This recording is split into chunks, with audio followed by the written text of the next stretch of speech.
networking itself is probably quite a horrible word. And I think networking sounds very transactional. As a founder, it's incredibly tough. Like I think people say quite often, any commercial role to become a founder, they start and they're like, God, this really is hard, isn't it? For founders listening, what is the one thing that you think they should take away from, like, if they're thinking about networking? Don't be afraid to be vulnerable. You know, one of the biggest things I've ever done very openly is talk about my mental health things. And since I was saying very publicly that had OCD and I've seen therapists, and so many founders or business owners I've come to being like, me too.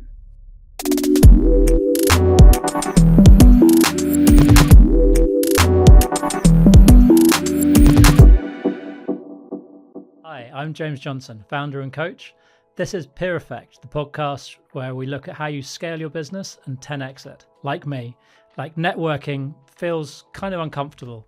I'm not really sure the best way of going about it. So today we've got Mark in. He's the CEO and founder of Gathr. They're the leading community of VCs, PEs, advisors and founders. So if there's anyone who knows about networking, it's going to be him. This all started from a LinkedIn post and has grown to over 10,000 members.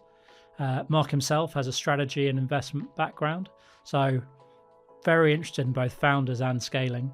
So delighted to have him on today to share, well, what we can all take about networking. And I think we'd be very interested to hear about particularly his ideas around reciprocity, authenticity, and actually even curation, how you go about finding the right rooms and being in the right rooms.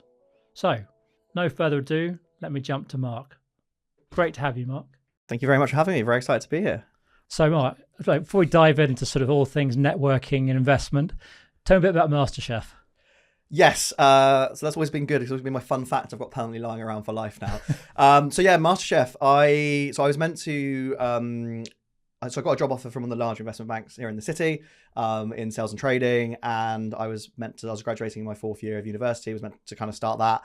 A couple of months out, I kind of just went I just want to build something. I have no real interest in going to work. in nothing wrong with it, but I just can't do sales and trading. It starts at 6 a.m. This is not me. So I handed back the job offer, which is a whole different story. And then was also I actually have a spontaneous gap here, and I kind of have no idea what I'm going to do. Always love food and wine. And I think I was at university one evening, potentially a glass of wine or two down. Applied for it, heard absolutely nothing back for a few months. And then in September when I was doing my gap year, doing different bits, I just got a phone call at 9 a.m, which I thought was completely uncivilized on a gap year. And I was like, hi, this is the MasterChef interview team. This is your interview. Are you ready for the interview? And I was like, sorry, what? Yeah, of course. Yeah, I was expecting this. And then we had the phone interview and had to then go to Bristol and do an in-person interview. Nice. And plate a dish in front of everyone, which is a whole different story for another time. Then didn't hear anything back for a while. And they said to me, they were like, if you haven't heard by Tuesday of October the 15th, you have not got on. And I was like, that day went by. I was actually on holiday, a day went by, and I was like, oh, well, nothing happens. And then Wednesday they ring you up being like, oh yeah, sorry, we forgot to ring you. And you're like, okay, classic, thanks for this. And then, so went on to MasterChef, and there is one episode for me out there on YouTube. Is there? Purely one episode. And I can say it's probably serendipitously, is that the word I'm looking for? I'm also dyslexic, so not very good at words. Is that I got through the first part of the round, so then got kicked out on the second part. But I have in that gap year, I had one. I actually had a job interview on the Monday morning. Yeah. And I had currently one job interview. So out of all the ones I was doing, and then fortunately, if you get through MasterChef, I would have had to not go to that. Turns out I actually then got that job, and that's when I started my career as a strategy consultant. So I can say I'm glad I tried it.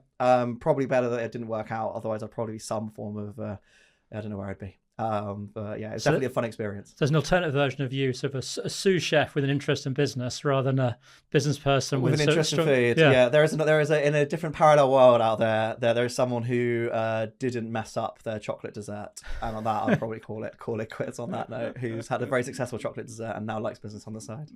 I mean, weirdly, Gathr would have worked as a name possibly for both as well. You could have had a sort of a community of chefs. Absolutely. So many options. It's actually interesting. We've just on this side, one of the private equity events we're just launching, we're actually launching a dining club. So we're actually going to rent out really kind of nice restaurants. I'm going to bring 12 to 16 people for a real love of food and wine. And actually that's kind of the homage to when I first started my first dinner club back at university, was like, let's just do something that's not salesy at all. It's not got education. It's just about building connection over food and wine. So that's coming soon as well. So I'm very excited for that. Are you going to be chefing it? No.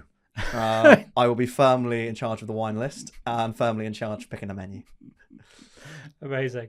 Wow. We'll transition straight then from MasterChef into networking. So, well, I mean, we all think about networking, and that's what we're here to talk about today. Like, some people love it, some people hate it, most people are not very good at it. Thought it'd be great to learn more from you. Like, what does good networking look like for you? Yeah, I think networking fundamentally shouldn't be transactional. And I think you can never really, and you see people at networking events who their job is to collect 1,000 business cards and then leave, but you've never built a true relationship. And ultimately, what you need to do when you're networking is ultimately you're finding people that like you like them. And actually what I love about networking as well, and I think networking quite often as a word can potentially be used in the wrong way. Actually, what you're doing is building connections with people that are like-minded, you get on with well, and at some point you may need their services, they may need your services, or somebody else might need their stuff or you might need theirs. And actually all of my best relationships, and VC is so network driven, and actually it's about being like, I like this person, I believe in what they're doing, I want to spend time with them, but actually it's much more around actually building friendships. I think fundamentally, the best business is always done through people that you like and get on with. I've never been to an event or something and found someone who, even if they've got a service I really want, if I don't like them or they're too salesy or they're too this, for me that doesn't really work. So I actually think really good networking is all just being yourself, finding people that you really connect and vibe with, and also kind of that shared, almost like that kind of shared mission and shared passion thing. I think when you look at it's all kinds of founders are very different as well, and investors are very different. Some people are very much this is almost more on the arrogant side, and it's there's nothing wrong with that. That's just kind of their approach. But I personally much more prefer the humility, the humbleness, the kind of just nice people to be around, and they can happen to kind of share things on that journey with you. So yeah, I think networking itself is probably quite a horrible word, and I think networking sounds very transactional. But actually, when you actually look at what a networking is, it's what a network is. A network is simply connecting different dots together. And I always think of like a spider web, for example, right? You might be in the middle of your spider's web, and then if you need to get to person 2 away from you, you need to connect to somebody who connects to someone. But if you haven't got a strong connection to that first person, they're not going to help you find the next person. And I think if I kind of look back into my life, this is the third community I've built at Gathr. My first community was actually at university. And I was always probably a bit of an odd fresher, but I was a bit confused as okay, we all go through this journey. At first year, second year, I did a 4-year degree, third year, fourth year. And actually, everyone's really quite stressed on this journey. I've never done it before. I've never been away from home. I've never done my exams, all this pressure, all this stuff. And I thought to myself in my second year, I was like, why don't I just start a food and wine club around people who just want to get together around a passion, but actually bring everyone together from the first years up to the PhD students. And then turns out there's someone who's been through exactly what you've been through the year above you. And so that thing that was super scary back then, just as hey mate, I'm worried about this, or I'm trying to do this. And it's yeah, I was really worried about that. I've been there, I've done that, it's all okay. And so I think network can be both commercially useful, but also personally incredibly useful, and actually making your mental health feel better, and you actually feeling kind of supported on that journey. So yeah, I think networking is very important. I think the word of networking is probably too transactional. And then when you look at Gathr, what we've actually done at Gathr is we very cautiously have split the events so that they're VCs only, founders only, private equity only. And people say to me all the time, but have you thought about mixing the founders and the investors together?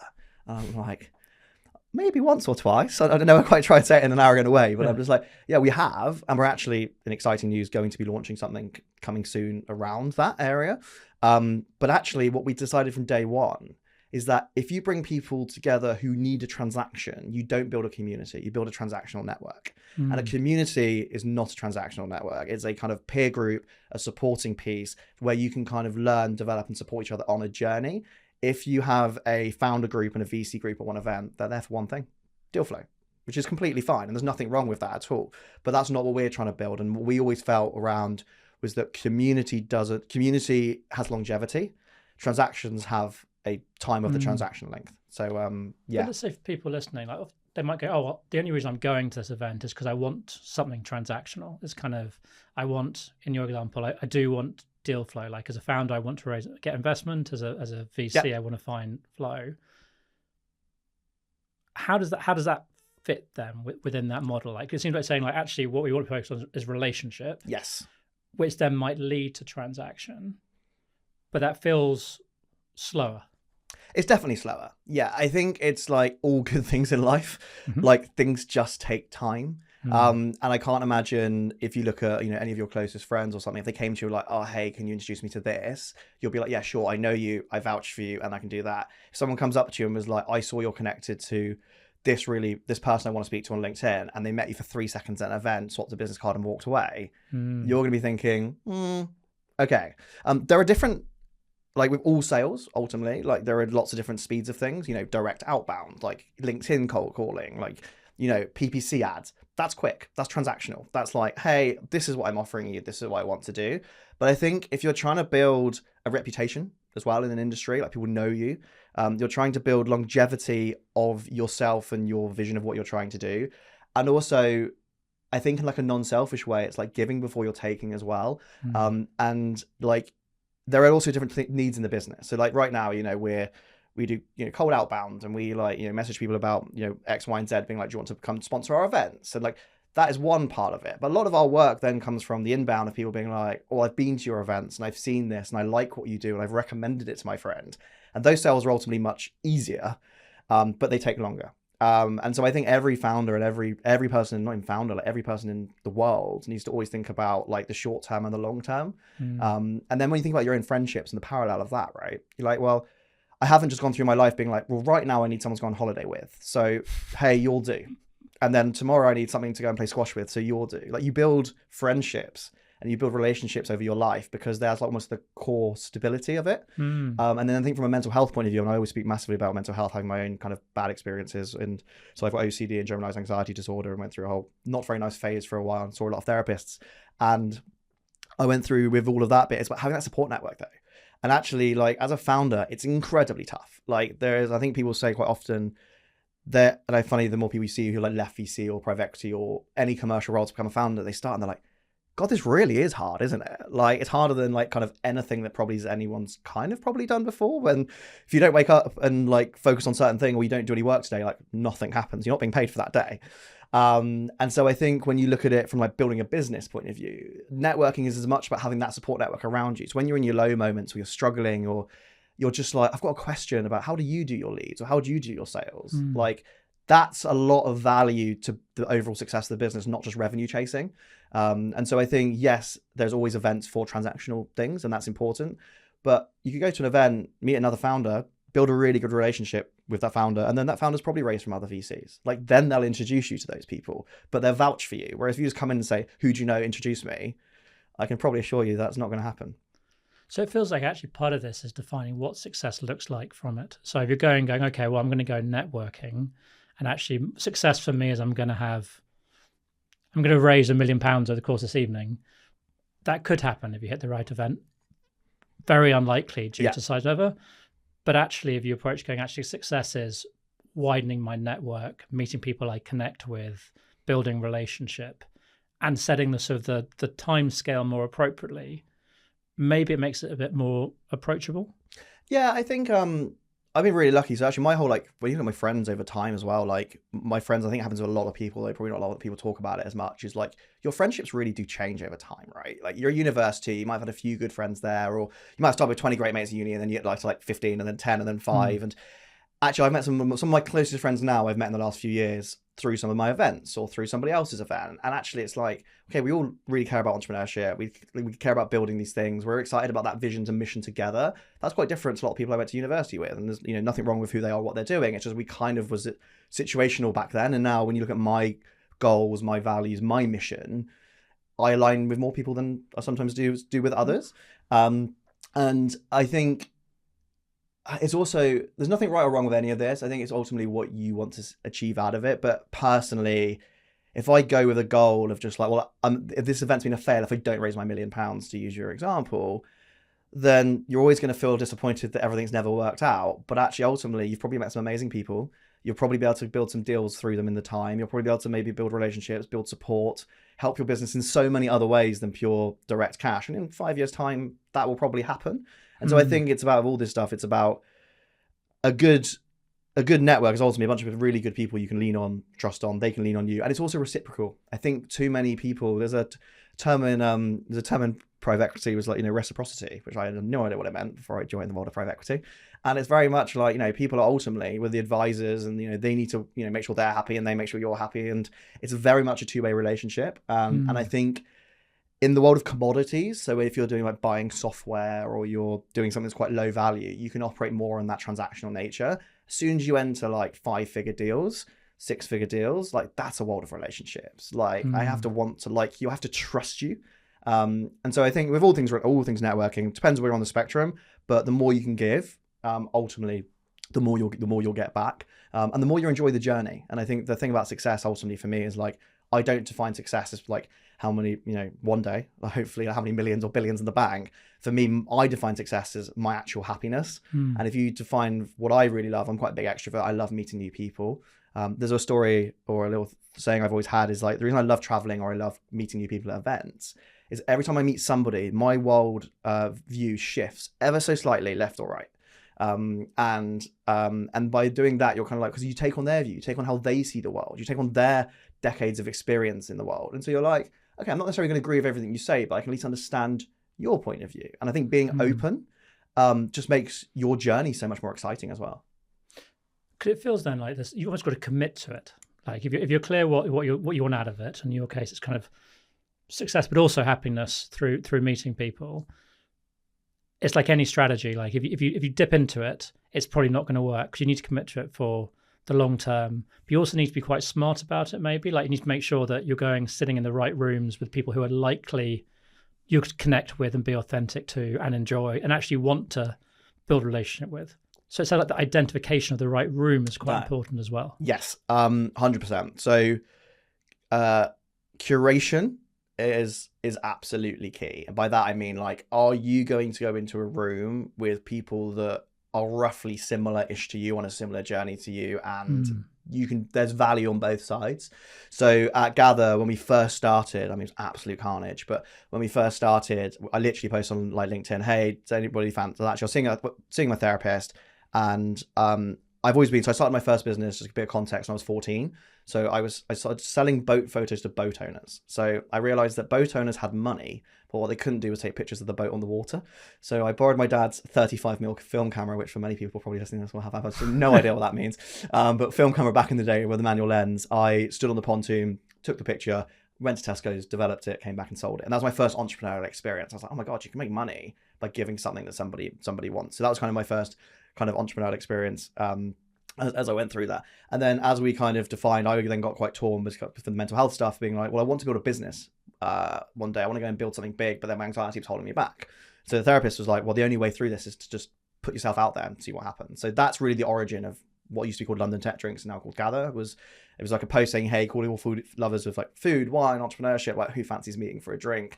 I expected 5 people to maybe say yes, and then I could delete the post quickly and go back to my day job. But within 24 hours, 100 people had signed up. I think within a week, like 1,000 people had signed up, and I was like, oh my God, like people actually want this. Which then led to the next stress of me being like, I've actually got to do this. I can't just like run away from this thing that, so there's a bit of like stress back and forth. But the first ever event we did was just like, okay, sign up now. At peak, we were doing 50 signups of 50 seconds. So like the events became just like so unbelievably popular. And the first event was everyone together. It was like founders, investors, VCs, operators, advisors. And I remember some of the founders being on the first event, was like 50 people, and they were like 70% of the room was VCs. This was like the holy grail, the jackpot. And I was like, yeah, okay, we probably need to work on that. But so that was like the first bit. But to answer our curation, what we realized as we tried to scale that was like, you come and it was so hit and miss. You're like, sometimes you'd be like, oh, that's nothing wrong with Recruiter. We work with a lot of them and they're very good sponsors, but we work with our sponsors in a very careful way that still adds value to the network. But then we were like, actually, what would be more valuable if we separate out these groups? So we decided to do founders only, VCs only, private equity only, operators and advisors. And now what we've actually done is we do kind of senior only, like breakfast. So we're private equity world and the VC world, we do senior, so VP to partner level. private equity professionals around a breakfast, around a topic. So it might be like, cyber in 2025, or like the uses of generative AI and driving value for PE. But those people turning up, no, there will be 16 funds sat around a table, all of which will be VP to partner level, all of which are on boards, all of which are on kind of that level, and they're to learn about something. But they know when they meet that the quality of the people in the room will be outstanding. So for them, that's like peer-to-peer networking, and that's where the peer piece becomes really interesting, both peer and like peer give or take a level. I think it's always important. It's not only worth just ever spending time with people who are exactly the same as you. And so that's what we did at Gathr. In time, as we've scaled, we've basically curated the network down even more. So we've run events that were like founding partners only of VC funds. It was absolutely amazing. It was like me and 11 founding partners of funds. But and listening to their stories and their own questions and challenges was fascinating, because suddenly, we had 11 very well-known funds in the room and 11 very senior people. And they were talking about like, how do you pitch to your LPs? What's the best approach you've used for finding new LPs to raise your fund? What's the best deck kind of format you're using? What's the questions you're getting? They all had questions, they all had challenges, they all had stresses in there, even at the most senior level of the industry, but a peer group level. Now, if you speak to a principal in a VC fund, their challenges are the deal flow, getting the deals across the line, managing the portfolio, because really the founding partners are raising the funds, the directors are probably doing the deals. And so I think everyone has their own challenges no matter where you are in life, and that's where the peer stuff's really important, which then probably ties back into your real question, which is like, don't just network and we really pride ourselves on Gathr, and we've had we work with some amazing kind of tier one sponsors across the board, but we really pride ourselves on having an incredibly high quality curated network. So there's always something for everyone, but you need to make sure you fit in that bucket. So like, we'll do a pre-seed founders dinner, but everyone will have raised a pre-seed, of at least 250K or whatever, 12 of them come around a table, and that's what they want, because on the journey together, putting them and then like 5 Series B founders and 5 pre-seed founders, it's just not going to work. So networking is all about getting the value of your peer group, give or take, and curation is super important. And we've had a few people over time being like, why can I not get these events? Why do you keep rejecting me from the events? It's like, well, you're not the target audience for this event. There is an event for you. It's over here. But like, if you're not the right persona for that event, it actually ruins the event for everyone. So I think curation is super important. So then also from an attendee perspective, deciding which event you're going to go to is important, like deciding like for a VC, I need to make sure that Gathr's part of my event bit, but actually doing the research up front and going, okay, for me, the right rooms for me are Gathr, VC community, like whatever the different communities are. If you're going to spend time in those wrong rooms, assuming you get into them, which may be part of it, you may also wasting your own time by spending time in the wrong rooms. Yeah, I think it comes back to what you said earlier, actually, which is like ties in nicely. Is like, if you're in a room, let's use the private equity breakfast example. We actually had one of the directors of a multi-billion-pound fund the other day say to me, he's like, what I love about your events is like they're one of the only few events like there's actually 16 legit private equity funds in a room, because he said he went to another one and it was just like 27 service providers and him. But if you take that example, you're like, well, everyone you speak to is going to be having similar challenges, having similar problems, is going to be using similar deal flow. They might buy funds, they might buy companies from you, sell companies to you. There is, even if it's not a transaction there and then, the chance of some value coming out of that is basically 100%, which goes back to your question earlier around transactions versus longer term network. For me, the reason I less worry about transactions is because the group I put people in is going to be such a high value in one way or another. You will get value whether there's a transaction there or not directly. But if you're there are, I think it's the same thing with conferences. We've always toyed with, do we try and do a bigger event, a bigger conference, a bigger this? But I've been to a lot of conferences, and they're great fun. But if you ask any investor or any founder, the best conferences are the side events. They're not even the conference. It's like, I go to this well-known conference here, and it's the dinner that X puts on that I really love. So you're like, well, it's not really the conference. It's the fact that everyone's in one location at one time. Because otherwise you walk around like 10,000 people like, who the hell am I going to talk to? But I think that's part of it, isn't it? It's like going, if we take away one thing that actually need more time than you think, this is like a longer term game that you commit to. It's also that bigger is not necessarily better as well. Like going to a conference, there's 10,000 people I could speak to. It's like, but it's incrementally harder to speak to them, and it's kind of a bit more luck. So it sounds like also trying to keep it a bit more small, aiming for smaller events might be sort of a second part of the takeaway from this. Yeah, we've we've actually seen a massive trend in our sponsors. So we work with big like law firms and banks and cloud computing providers and everybody else under the sun on the event side. And we do a private equity drinks and a VC drinks which are very popular. But they as sponsors are really interested in the small stuff. I want to build relationships. I want to get to know people. That's where, especially back to the kind of ties back into what I was saying earlier, for high value tickets, if you're doing like 10, 100, like some of these guys do like 500k deals. Like you're not doing that because you met somebody and swapped a business card, right? Are they an absolute expert at what they do? Do I like spending time with them? Do I listen to them and think, God, they've got really interesting viewpoints I've never even thought about? Like that relationship build, which is why, again, it's very obvious for a lot of people, but sales cycles for this stuff is 18 months, 2 years, not because they can't believe you could do it in the first day, but they kind of have to believe and get to know you and trust you that you're actually going to deliver the value. Well, it's like being a coach. I mean, you kind of, I would say 95% of my work comes to referrals because you kind of need to build that trust.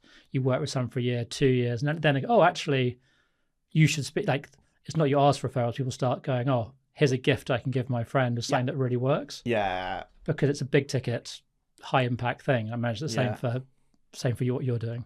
Yeah, 100%. I think it's interesting. And then people that come to you quite often, because on the Gathr platform piece, what we found at the moment is like when we originally, so the platform really is about it's the Michelin guide in brackets of the service provider world. So it's saying, okay, like loads of founders are saying like, hey, can you recommend us a lawyer, an accountant, a PR, marketing, coaching, whatever we need. Tech recruitment's a big one. But they kind of actually don't necessarily, once they're asking that, they don't necessarily know who the good people are. It's like whoever's in their mate's network, but their mate might have just used one person once, and you're something like, oh yeah, well, we have no idea if that's the right price. We have no idea if they're actually good on an absolute scale. But then what we've actually seen more overall is like loads of people, and this is definitely me as well, building a business, like you don't actually know what you need. So we used to say to people like, so what services do you need? And they're like, absolutely none. And we're like, okay, cool. Well, we've built this. So we've built a 100-point checklist at the moment, and which we've done with some VCs. And it basically is everything a founder would ever need to build a business. It covers all like fundraising, it covers growth, it covers like design and tech, it covers international expansion, hygiene. And you sit down with them with this, and they're like, have you got insurance? They're like, oh no, we don't have insurance. And they're like, oh yeah, we probably should have that. Do you have an accountant? Oh, actually no, we don't have an accountant. Do you have any legals? Actually no, we don't. I was like, oh so you? They're like, oh, yeah, actually we probably do need some services, don't we? But until you're like help guide them, it's probably an interesting parallel with coaching here as well. So you help guide them understand what they actually need. They can't action any of it. And building a business is incredibly hard anyway, let alone if you've never done it before like me. Suddenly just like, okay, well, there's a million and one things I do need. So yeah, I can't remember where we're going at that point. Well, one thing I would take is like for founders listening, what is the one thing that you think they should take away from, like, if they're thinking about networking, how to do it well? Be yourself, be genuine, be authentic, which is the same thing, I think, 3 times. Nicely reinforced. Yeah, just like, also, if you're not yourself, this is just my one, I've got one person to you in the world, and I'm very aware of that. It's just like, this is my experience. But if I'm not being myself, well, I'm not going to enjoy it anyway, right? And also then when you kind of like, catch up later with someone and suddenly you've changed personalities, right? And I think it's ultimately, if you're just being yourself, and I go to events all the time. I remember when I first started, I was VC 7 years ago, and I started now. And there was something called VECE, like VEC. And they used to do some cool dinners, and we'd all meet up. But like within that group of 50 VCs I'd go for dinner with, like there's always 4 or 5 I really loved spending time with, really resonated. Saw them as really good mates. There's always 4 or 5 I was like, I just can't stand you. It's just we have a personality clash. And then there was like a kind of everybody else. It was just like nice to be around. But where does all my deal flow come from? The 5 that I was really good mates with. And ultimately in that, and those 5 who we didn't vibe had 5 that they really vibed with. And ultimately like, because you got to remember around, it's about trust in that relationship piece again, like, because you're effectively what you're doing is say, hey, meet this company, they're awesome, you'll love this investor. Now, if they don't trust you, they're not going to want to introduce something that they putting their neck on the line to introduce. And I think one thing we probably all forget is that when you're making an introduction, you're basically going, I will take that call, or I will trust that because that person that I know and trust has said they're good. And actually it's very easy to burn trust as well. Like if someone's like, oh yeah, hey, meet this, they're amazing, and it turns out actually they're really not, then you'll start going like, does my friend have like really like poor taste in this, or does my friend have a really different bar to what I think is good? And that's why people are always very careful with introductions. That happened to me actually very early on. I introduced someone to a really good contact of mine. I didn't set it up in the right way in terms of I didn't give the context for the introduction. And so they thought I was introducing them to do one thing and vouching for them at a level. And actually what I was really interested for was something which was a level below with lower expectation. But they were really good on it. And they felt quite awkward about coming back. And actually it's like, that was a really, what were you thinking? Yeah. Like slightly like, because I then introduced them to someone else based off your recommendation. Yeah. So like, now I look silly. Yeah. And you look a little bit silly to me as well. Yeah, and that will create a bit of a cloud. Yeah. It'll create a bit of a cloud of trust. Be like, oh, next time you send me something, I just need to double. And like, if you've got a long, and also like, you know, it takes, and this is always that famous phrase I can never remember, but you know, it takes like 10 years to build trust and 1 second to destroy it. And it is that in that case, and you've got to think carefully. And that's why I think asking people for introductions is, you know, you should also be very grateful if someone does make an intro or make some referral, because ultimately it's like, I know and trust them. I spent 10 years building that, and then that's come to you on that way. And that's kind of with the with what we're trying to do on the platform side that we're doing, is basically people like come to me or come to us and go, actually, you guys have been around this industry now for a few years, and like you kind of are just immersed and absorbed in this. And so when somebody says like, hey, I need a really good fundraising lawyer for my seed round, we're like, go and chat to these two, like for your budget and your spec. And I think one of the things we see a lot, which is nothing wrong with this, but what we do see a lot is people going, well, I know a lawyer. And it's like, yeah, we like, but they might be like a tier 1 Magic Circle. Well, we had one case where it was someone being like, I'm raising a pre-seed round, but yeah, my mate's a Magic Circle. And it's like, fine, but like probably not the right fit. And like, yes, incredible lawyers, but like they're going to charge you like X hundreds of thousands of pounds. It's not the right fit, even if they will do it at all, the right fit for this thing. And I think what you see also is being like, the connection needs to be, you know, the right sectoral experience. It needs to be the right kind of stage, the right budget, and all this stuff is a lot more nuanced for a good match. And we had one example the other day. It was really exciting. It was a company that's raised about 1.5 billion in the last round, chief growth officer. She messaged me on WhatsApp and was like, we need a really good marketing agency. And they're in the Web3 space. And we said, there's one person to talk to.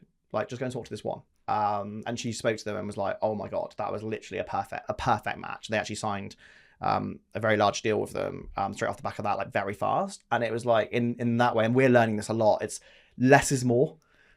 Actually, like one really good intro is more valuable than 5 like meh intros. I mean, I think coming coach now for 5 years, like you over time you build up, I mean, not near the scale that sort of contacts you have, but you realize like, oh, there's one really good person around marketing here, one really good person around HR here, and actually that one powerful referral unlocks something for your client. Yeah, which and it's so there's such like positive, so symbiotic because the better they do, the better you do. Yeah, on both sides. So it's a really good introduction. It's super helpful for the person introducing, the person being introduced, and the person who's asked for the introduction. Yeah, like it's you can feel it, like yeah, when it really lands. They have the and I think that's what we've noticed is like it's much more, and that's kind of why we're building like Gathr, is like it's a much more fragmented world than people really understand. So like, oh yeah, I need a lawyer to tell me my legals, and you're like, yeah, I was like, yeah, it's like somebody's like, yes, I can introduce you to a lawyer, but what you really want is someone who's just done like 5 pieces of work for that type of law, in that type of sector, in that geography, with that kind of business. Yeah. And once you get that like that's when the connection is like, oh my word, like they understand my business, they understand my sector, they understand the type of work I'm trying to ask. They're asking me really smart questions I've not thought about, and they're the right price point for my budget. That's like the 5 holy trinity of a good network connection. But I think it's that thing, it's like far more fragmented than people kind of expect it to be, because they're like accountant, lawyer, marketing agency. Well, it's even like being able to know enough to challenge what someone's actually even looking for. Like, oh, I need an accountant. It's like, do you need an accountant, or do you need like a CFO? Or do you need a fractional CFO? Or do you need someone who's going to help you like some basic bookkeeping? Do you want to do it yourself? Do you want else like... Diagnostics is so critical when it comes to introductions, for sure. And I think that's really interesting because we have on the accountant one, we're literally asked those questions. So it's like, okay, so bookkeeping, do you want corporation tax returns? Do you want your VAT returns? Do you want management accounts? Do you want quarterly? Do you want monthly? How many on PAYE? You know, is there one entity, 2 entities? And suddenly they go through this and you're like, okay, like, having done all of that, your price should be X. And this was a massive surprise to me when we started this business, but in the last probably few months, we've helped founders save like 70-80% on their accounting fees quite regularly. Because they're using something just not fit for purpose. So like, I've got this accountant, you know, one guy had a quote in for, I think it was £1,000 a month. Like he was pre-incorporation, pre-seed, had 1 employee, no management accounts were needed, none of this, none of that. And I was like, how is that £1,000? That should be about, on the low end, 150 to 220, something like roughly around that, give or take. And he went through and he's like, you just save me 80% because I've got something that's right and understands tech. Whereas I think very often people are like, oh, my mum's an accountant, or which is probably a bit different because you'll get family rates, but a family friend's an accountant at this firm and they're in Norfolk and they mainly do farming. It's like, but they understand SaaS. And so about the connection needs to be, as you say, like the right stage, sector, size, price. And then you can also save a lot of money as well. And I think that's what people really forget, is just how much you can overpay when the thing's not right. Because one, they don't necessarily know what they're doing with your sector, or two, they're just like too big quite often from that side. Well, Mars, this has been so good. Like I think networking is quite a big topic, but I think what I've really taken from today is like quite a lot of things. Like one, it's going back to a primary thing of like authenticity, like go into it, be in rooms you enjoy, but be your authentic self, because you're going to be building like long-term relationships, and it's not like a short-term transactional thing. And this idea of like it's reciprocity, like it's not going to the room going, okay, what can I take from it, but also what can I give? Like what referrals can I give? What value can I add? And therefore really build these relationships, and sort of don't put this pressure on yourself to go, okay, well, I need to go to a massive conference. I need to getting 100 business cards is not a win. Going to maybe a smaller event, starting some relationships and really committing to it. That's really what winning looks like. Yeah, and I think the one of the final things I'd love to say on this is don't be afraid to be vulnerable. Like don't be afraid to, one of the biggest things I've ever done very openly is talk about my mental health things, and I think you just build really good connections with so many people. And what I've actually, since I was saying very publicly that I've had OCD and I've seen therapists, and so many founders or business owners I've come to being like, me too. I've got that, and I've got that thing. I've actually got OCD, and like I found this and found that. And some of the ones, like there's a guy called Chris, and he runs an amazing business. And we actually realized that together that we both had the same type of OCD. And suddenly, like we realized actually it's not holding me back. It's actually a superpower. And when I was going through the whole area of the mental health side, and it was really challenging for me because I was looking for, I wouldn't say someone to inspire me, but I wanted just to find someone who'd gone through and come out the other side. And I was desperate to find someone who I could point to and be like, well, if they've gone through this and come out the other side, there's hope for me. And then that's the reason I talk so openly about it. Because if anyone's out there listening, or anyone out there who is going through his mental health challenges, is like, we will be fine. You can get through this and you will get out the other side. But actually that for me and being very open. But then when you talk about being open, the vulnerable, and just being yourself, like that's the ultimate connection, is like being like, this is me, it's who I am, like trying to take it or leave it. And some people hate talking about it, and there's nothing wrong with that. And some people are very shy and like very closed, and I'm a very open person. But that for me is what I've always wanted to do, because I'm happy to talk about it. And I think that ultimately is just be yourself, build great connections, and ultimately like good stuff will come of it. And if you go back to your old VC group example, like you might have 6 people in the room, not all 6 are going to be your friends. Yeah. If 10% of them end up being close connections you enjoy hanging out with, yeah, that is probably going to be more than enough for you to get everything you need. Yeah. From it. And I think the openness as well is really interesting on the side of like, but talking about, I think it needs to be more about talking about yourself as well. Like I love food, I love wine, I love cycling. I'm really into cooking, and those things. Well, naturally you'll find other food lovers, wine lovers, people who love cycling. You've kind of don't even have to talk about work, because you're like, oh yeah, I'm doing this, or do you want to catch up over this? And you're constantly building that relationship. Now, if you've got someone who really loves, I don't know, like, I mean, I wish this was me, but being at the gym every morning at 6 a.m. doing an hour workout. Unfortunately, that's not me, but I'm trying to work on it. But ultimately, like it's not me as who I am, and so that would be like almost like a fake me, trying to be that person. Whereas I'll find some friends who are like, okay, cool, let's go for a bike ride and then go and cook a dinner. And that's that underlying connection above the work connection. And so I think by being open, I don't just mean about like the vulnerable side. I actually just mean being open, like who are you outside of work? Like who's you? And I think basically transcends. That's the word I'm looking for. you as a person transcends your life. So like you are always you.